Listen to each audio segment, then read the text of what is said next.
as well. There's also a link to buy me a coffee and join the channel in the description as well if you're interested. But yeah, welcome back to yet another video, guys. Today's video is all about witches, and it might be a long one, we'll see. So I've made this a bit of a theme, a bit of a series, I guess. I have a few series going on, that I don't always go to, but like true crime is this kind of series, I guess. Map ASMR is a series, but I don't always do like random facts. You can kind of view them all as series. But anyway, this is one of my series with mythical creatures. So we started with vampires and werewolves, and then mermaids, which I haven't uploaded yet, but I think I'm gonna upload everything in order, so that'll be before this. And now we're on witches, as you can tell. I'm really trying to get started because everything is taking longer than I thought today. Oh my gosh. Okay, so we're gonna I'm gonna just walk you through what we're gonna talk about. So I'm gonna start with the introduction, and so a greeting, and so then we're gonna go into the historical background of witches, so ancient beliefs, medieval Europe, and all about witch hunts. Then myths and legends, so witchcraft in folklore and famous stories. Then famous witches in history, so Joan of Arc, the Witch of Endor, and modern witches. Then witchcraft practices and tools, so spells and rituals, magical tools, herbs and potions. Modern witchcraft and Wicca, so about that, and then we're going to move into the conclusion. So, full back schedule, so let's really try to actually get into the video. Hello, and welcome to this enchanting ASMR journey. Tonight, we will delve into the mysterious and captivating world of witches. From ancient legends and historical figures to modern day practices, we'll explore the rich tapestry of witchcraft, its enduring presence in our imagination. So, find a comfortable spot, close your eyes if you'd like, and let the soothing whispers and gentle sounds guide you through the fascinating stories and secrets of witches. Thank you for joining me, and I hope you find this experience as intriguing and relaxing as I do. So we're going to start off with the ancient beliefs. So now let's journey back in time to explore the ancient beliefs surrounding witchcraft and witches. Long before the witch hunts of medieval Europe, the concept of magic and witchcraft was intertwined with the very fabric of ancient civilizations. In ancient Mesopotamia, one of the earliest known civilizations, magic was an integral part of daily life. People believed in a world filled with spirits and gods who could influence their lives. Priests and priestesses, who were often considered to have magical powers, performed rituals to appease these deities and ward off evil spirits. They used talismans, chants, and incantations, believing that these could bring protection and prosperity. Across the Mediterranean in ancient Egypt, magic was also deeply rooted in the culture. Egyptians believed that Heka, the god of magic, was the force that bound the universe together. Magic was not seen as something dark or malevolent, but as a powerful tool that could be used for good or ill. The famous Book of the Dead contains spells and incantations to guide the deceased through the afterlife. Many of the Egyptians' gods, such as Isis and Thoth, were associated with magical practices, were invoked in rituals to heal the sick and protect the living. Moving further east, we find that in ancient Greece, witchcraft and magic were also prevalent. The Greeks had a complex relationship with magic, which they called pharmagai. It could be used for healing, but also for harm. The famous witch Circe from Homer's Odyssey was known for her ability to transfer men into animals with her potions. Greek mythology is filled with stories of gods and mortals using magic to achieve their ends. In ancient Rome, magic was both feared and revered. Laws were established to regulate magic practices, and certain forms of magic were punishable by death. However, magic was seen as a way to gain favor from the gods and ensure success in various endeavors. The Romans practiced defixens or curse tablets, which were used to invoke the gods to bring misfortune to their enemies. These ancient beliefs show us that witchcraft and magic were not always associated with evil. They were seen as powerful tools that could be used for a variety of purposes, from healing and protection to gain favor and enacting revenge.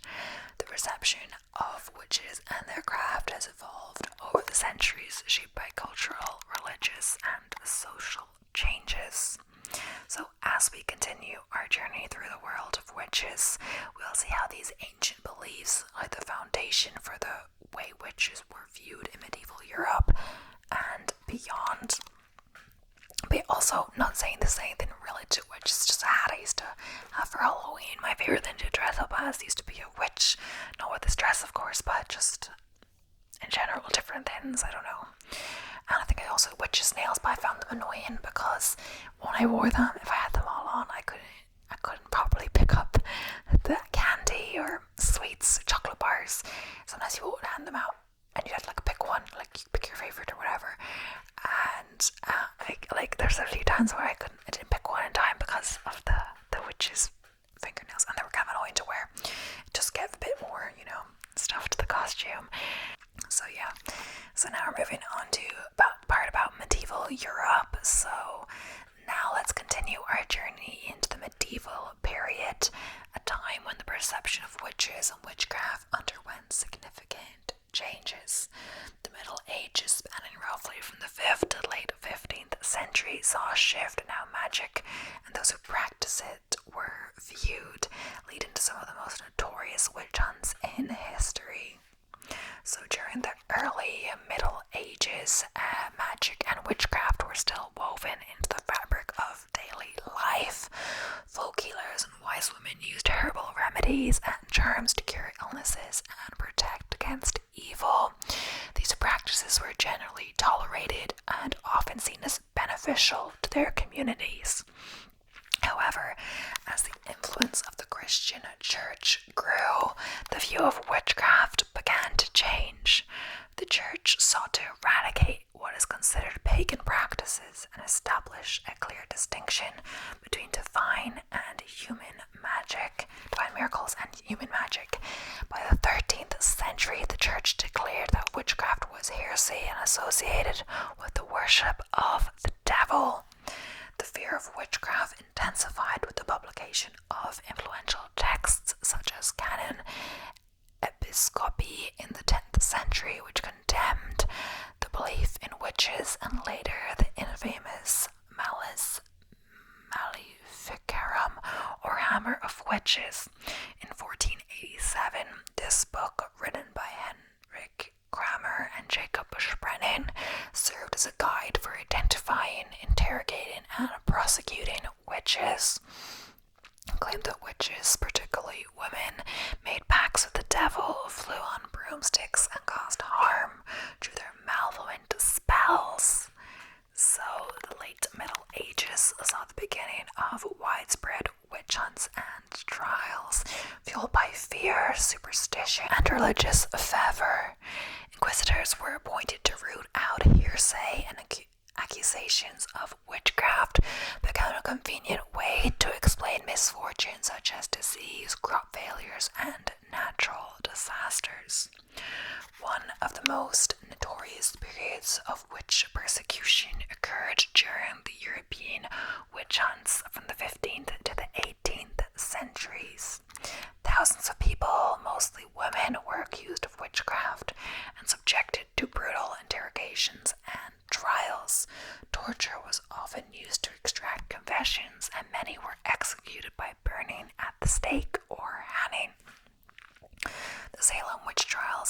1692 in colonial Massachusetts are perhaps the most famous witch trials in American history. A combination of social tensions, religious fanaticism, and personal vendettas led to the execution of 20 people and the imprisonment of many more, based on dubious evidence and mass hysteria. So despite the horrors of the witch hunts, it's important to remember that not everyone believed in the existence of witches or supported the trials. Skeptics like Reginald Scott, who wrote The Discovery of Witchcraft in 1584, argued against the persecution of supposed witches and questioned the validity of the evidence used in trials. By the end of the 17th century, the witch hunts began to decline as Enlightenment ideas spread, promoting reason and scientific inquiry over superstition and fear. The legacy of the medieval witch hunts is a dark chapter in history, but it also serves as a reminder of the danger of mass hysteria, scapegoating, and the abuse of power. So, in our next segment, we'll explore the fascinating myths and legends surrounding witches from different cultures, shedding light on the rich and varied folklore that shaped our understanding of witchcraft. So, now we'll be talking about witchcraft in folklore. So, let's immerse ourselves in the enchanting world of folklore, where the figure of the witch comes to life in stories and legends passed down through generations.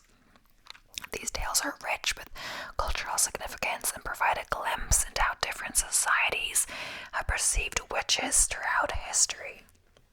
So folklore is filled with stories of witches, each reflecting the unique beliefs and values of the culture from which they originate.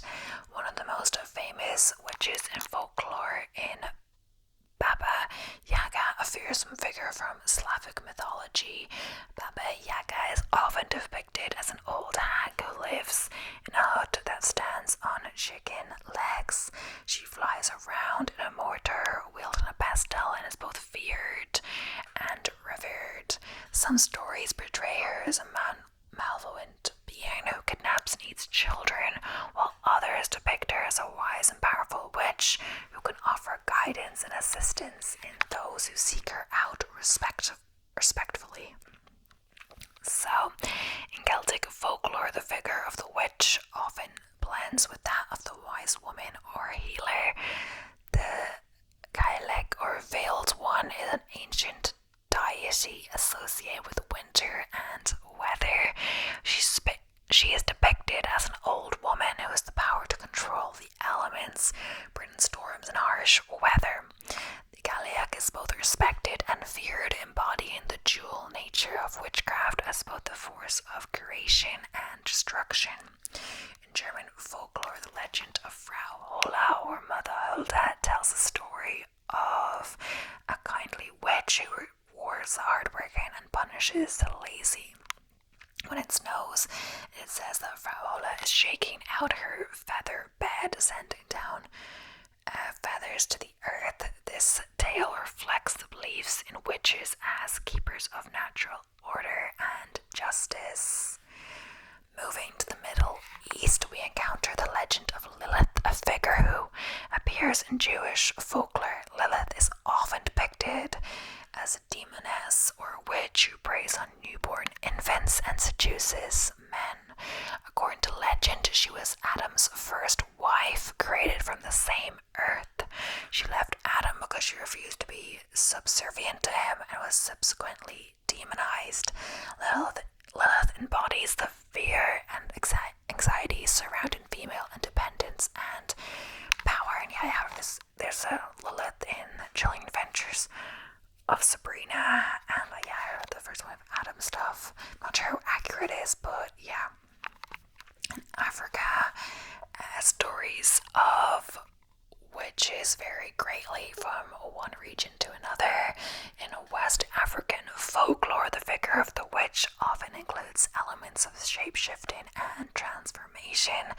Witches are believed to have the power to change into animals such as owls or hyenas to carry out their nocturnal activities. These tales reflect the deep connection between witchcraft and the natural world in many African cultures. In Native American folklore, the concept of the witch varies among different tribes. For example, the Navajo have tales of skinwalkers, witches who can transform into animals and use their powers for evil. These stories serve as a warning against those who misuse their spiritual abilities and highlight the importance of maintaining balance and harmony within the community. In Japan, the figure of the witch is often associated with the fox or kitsune. Kitsunes are mythical creatures capable of shape-shifting into human form, often that of a beautiful woman. They are believed to possess magical powers, could be both benevolent and malevolent. The Kitsune Witch story reflects the complex relationship between humans and the spirit world in Japanese culture. These rich and varied stories illustrate the diverse ways in which witches have been perceived throughout history, whether heard as malevolent beings or revered as wise healers. Witches occupy a fascinating place in the folklore of cultures around the world. So, yeah. Now we'll be talking about famous stories. So, with witches, of course. Now let's delve into some of the most famous and intriguing stories of witches throughout history. These tales have captured audiences for generations, blending elements of mystery, power, and the supernatural. So, one of the most iconic witch stories is that of Circe from Greek mythology. Circe, the daughter of the sun god Helios and the ocean nymph Pierce, is a powerful enchantress renowned for her knowledge of potions and herbs. In Homer's Odyssey, Circe transforms Odysseus' men into pigs using a magical potion. Odysseus, with the help of the god Hermes, resists her magic and convinces Circe to restore his men to their human forms.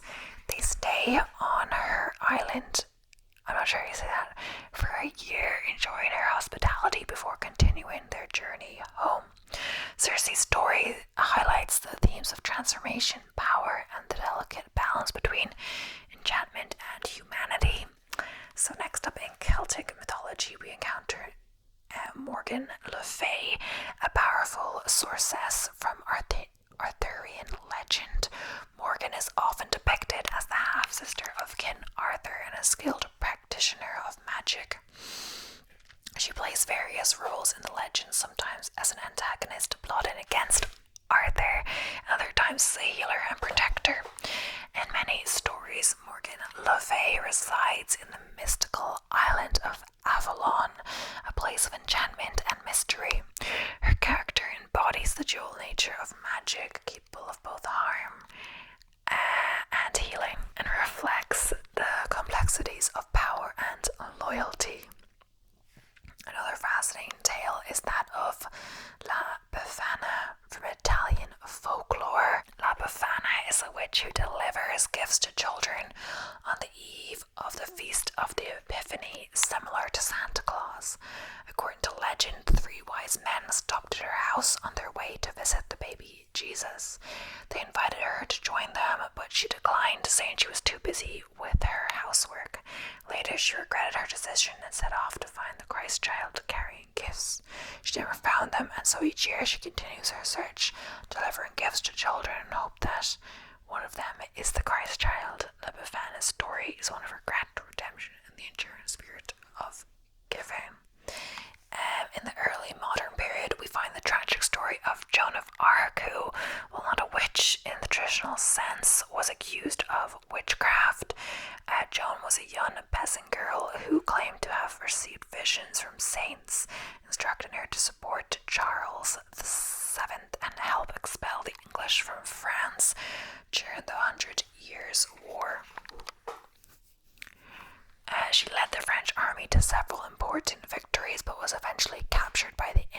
it. Tried by an ecclesiastical court, she was accused of heresy and witchcraft, primarily for her claims of divine guidance and for wearing male military attire. Joan of Arc was burned at the stake in 1431, but was later canonized as a saint by the Catholic Church. Her story is one of courage, faith, and the tragic consequences of being labelled a witch. So, now we're going to be moving on to modern witches. So, now let's explore the fascinating world of modern witches, individuals who practice witchcraft and paganism in contemporary times, blending ancient traditions with modern beliefs. So, modern witchcraft, often referred to as Wicca or contemporary paganism, emerged in the mid-20th century as a revival and reinterpretation of pre-Christian spiritual practices. It emphasized the connection to nature, reverence for the divine feminine, and the use of rituals and spells for personal empowerment and spiritual growth. One of the most influential figures in modern witchcraft is Gerald Gardner, who is credited with popularizing Wicca in the 1950s. Gardner drew inspiration from various occult traditions, folklore, and ceremonial magic to create a religious and spiritual framework, and emphasized harmony with nature and the worship of a horned god and triple goddess.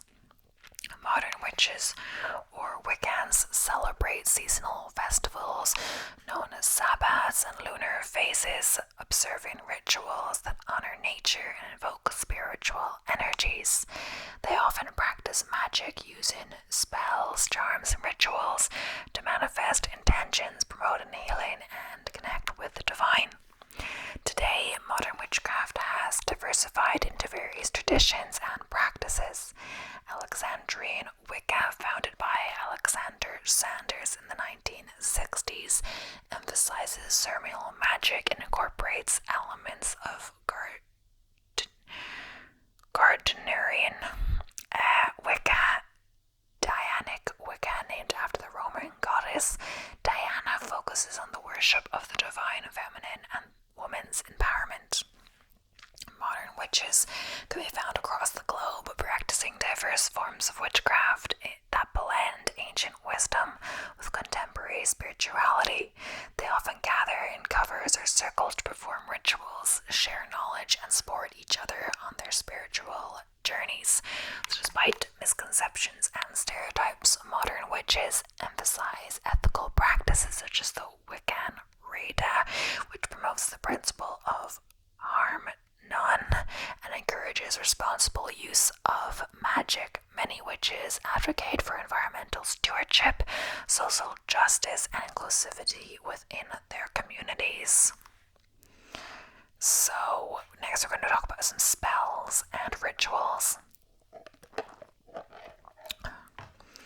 So let's now explore the mystical world of spells and rituals, integral practices and various forms of witchcraft and magic across cultures and traditions. So in many spiritual traditions, spells and witchcraft rituals serve as ceremonial acts designed to manifest intentions, connect with spiritual energies, and bring about desired outcomes. They are often performed with reverence and focus, using symbolic tools, gestures, and incantations. Cast in a circle. One common ritual in witchcraft involves casting a circle, creating a sacred space for magical work. Practitioners use themes, ritual knives, wands, or their hands to trace a circle on the ground or visualize its boundaries. The circle acts as a protective barrier, shielding the practitioner from outside influences and enhancing the flow of magical energy. Invocation. So during rituals, practitioners may invoke deities, spirits, or elemental forces to aid in their magical work. Invocations are spoken or chanted prayers that call upon specific energies or beings associated with the desired outcomes. outcome of the spell. So candle magic. Candle magic is a popular form of spell work that involves using candles of different colors and scents to focus intentions and channel energy. Each color is associated with specific intentions, such as green for prosperity, red for passion, or white for purity and protection.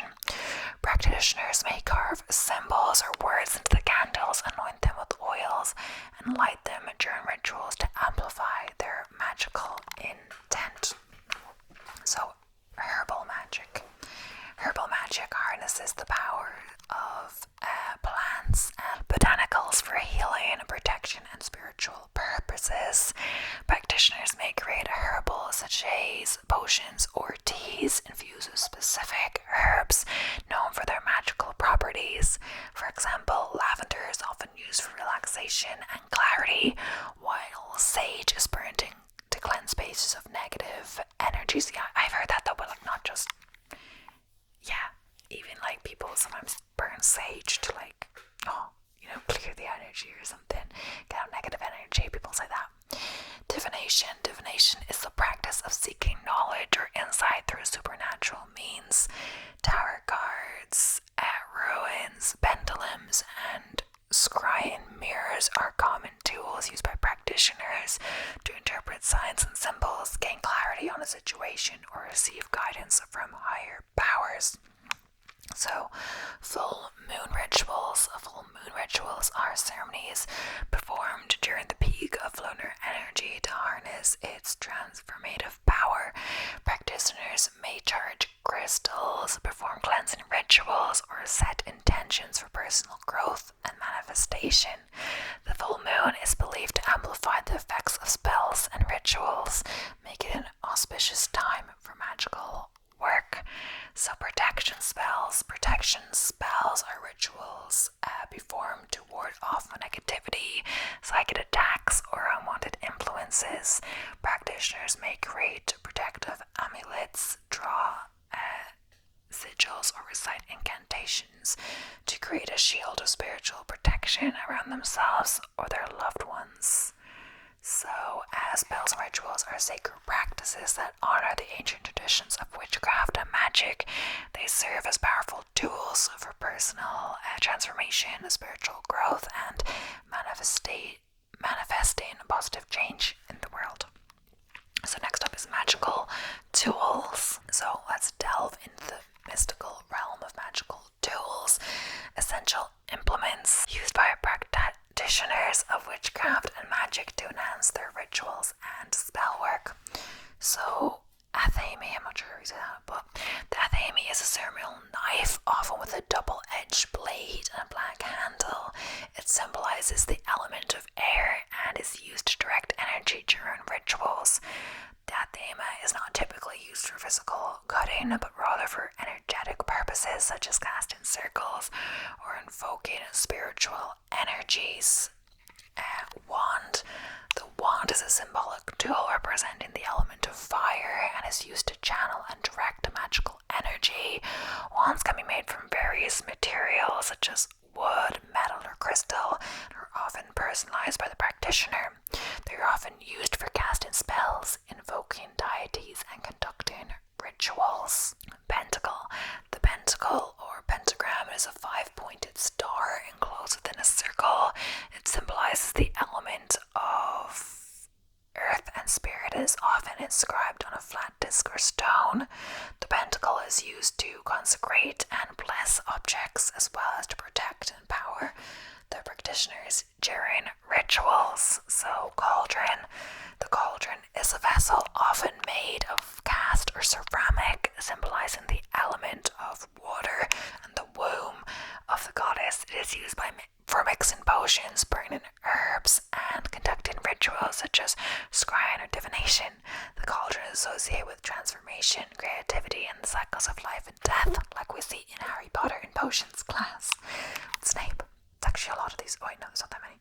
Okay, crystal ball. Also, divination, Harry Potter. Professor Trelawney. In the crystal ball or scrying mirror, it is a tool used for divination and seeking spiritual insights. practitioners gaze into the crystal ball to receive visions, symbols, or messages from the spiritual realm.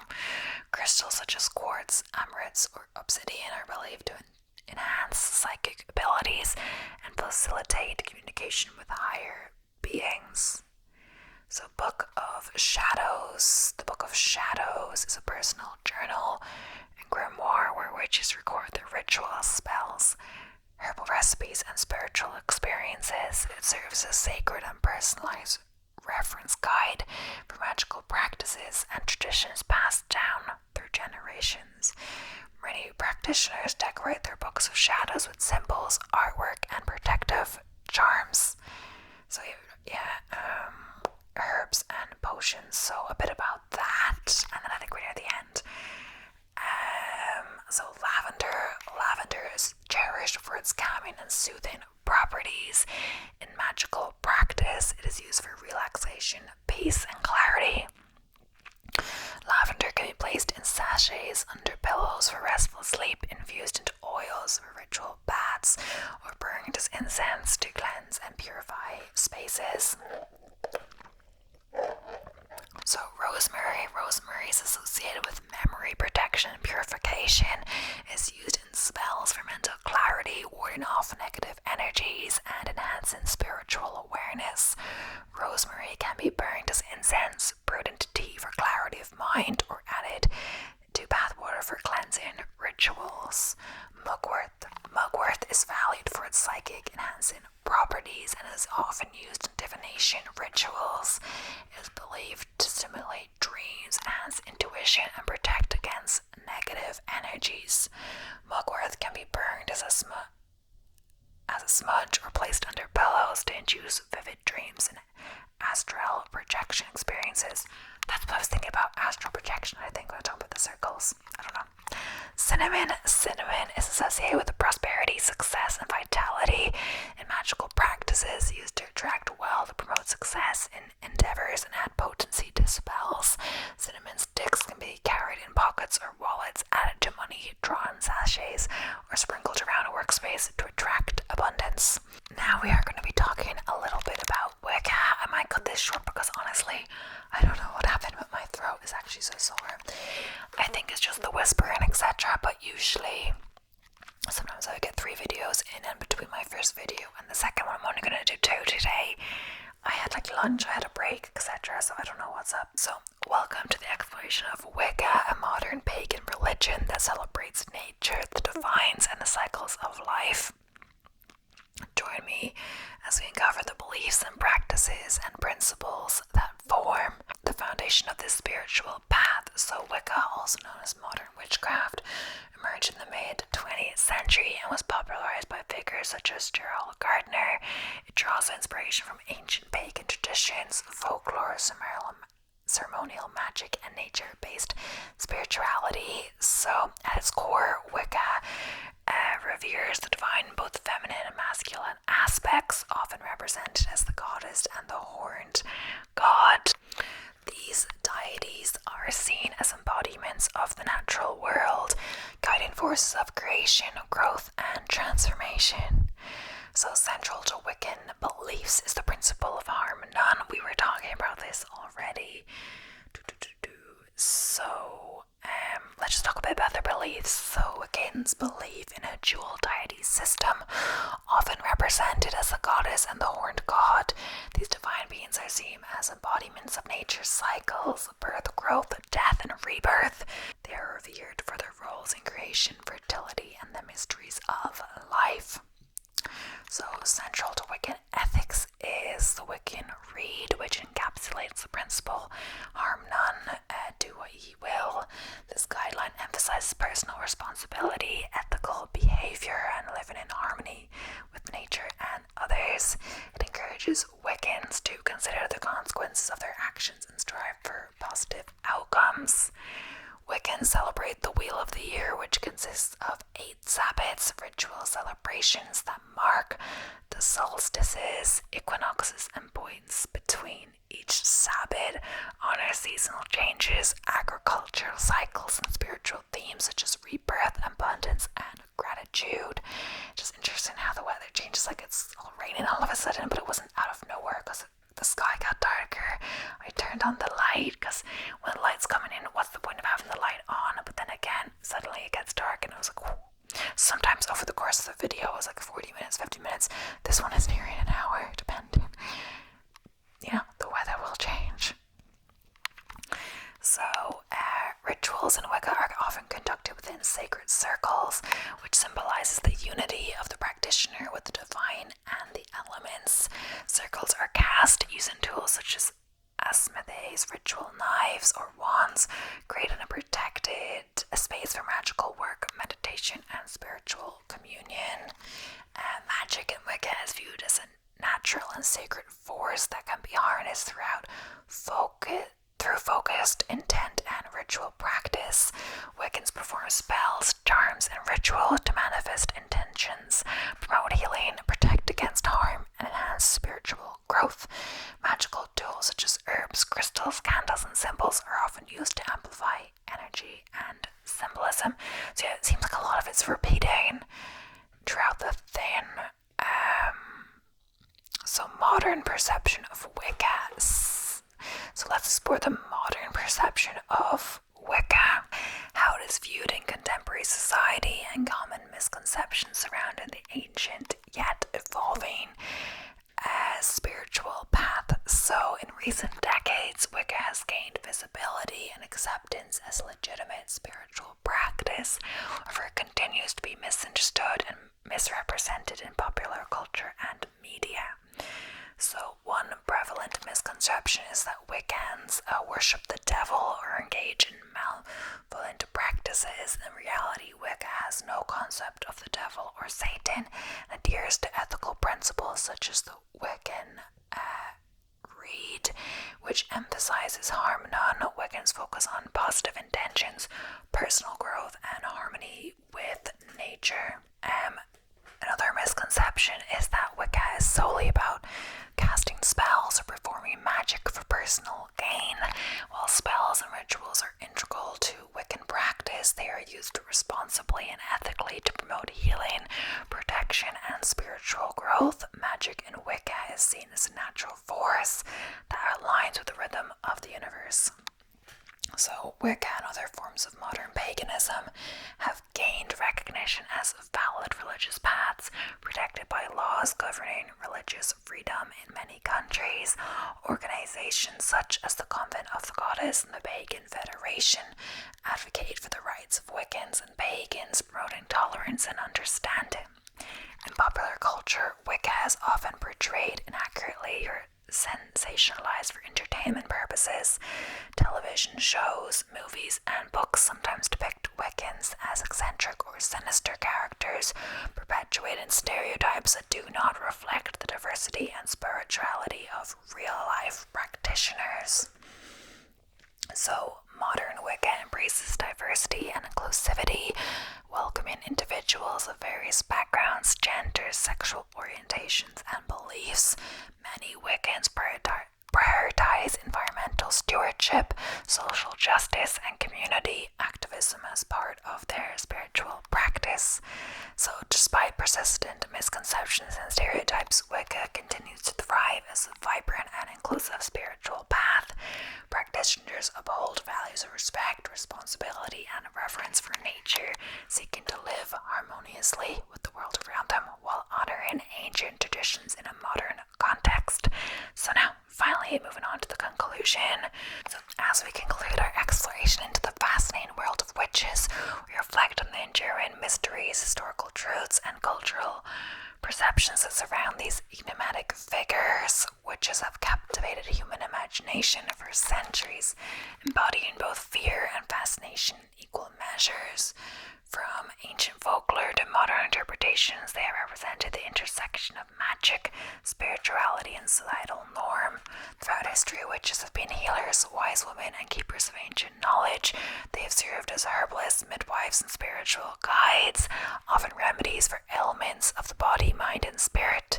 Yet witches have often been persecuted and marginalized, especially during periods of mass hysteria, such as the infamous witch hunts of the early modern era. Misconceptions and fear led led to countless lives being lost or shattered.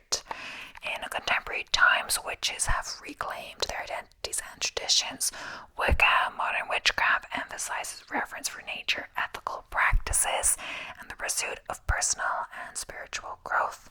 So, yeah, pop culture and media have both romanticized and vilified witches, perpetuating stereotypes that often diverge from the diverse realities of witchcraft practices worldwide. Today, witches continue to inspire intrigue, embracing diversity, and advocating for social justice, environmental stewardship, and the empowerment of marginalized communities. But yeah, that's kind of all I have. We looked at all different aspects of witches. This is actually a longer video than I thought. It was only meant to be like 40 or so. But yeah, thank you so much for watching. I hope you enjoyed. I will be ending now. I was going to do 2 videos today, but my voice just can't. And this was longer than I thought. So I did about the right amount of filming today. But yeah, I hope you enjoy. Thank you so much for watching. I'll be seeing you in the next one. Okay, so yeah. Bye for now. Bye for now.